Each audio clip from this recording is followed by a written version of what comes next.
Right, so after coming back from the Austin, and I checked, that's an A35. It looks like a police inspector's car. We in a territory which I know very little about. That is a Wolseley 690.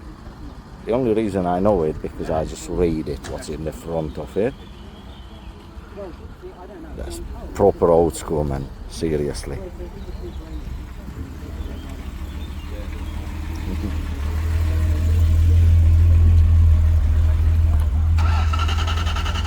Wow.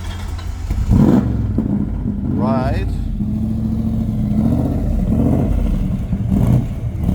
Okay, just would like to say that does smell the way it sounds. Absolutely great.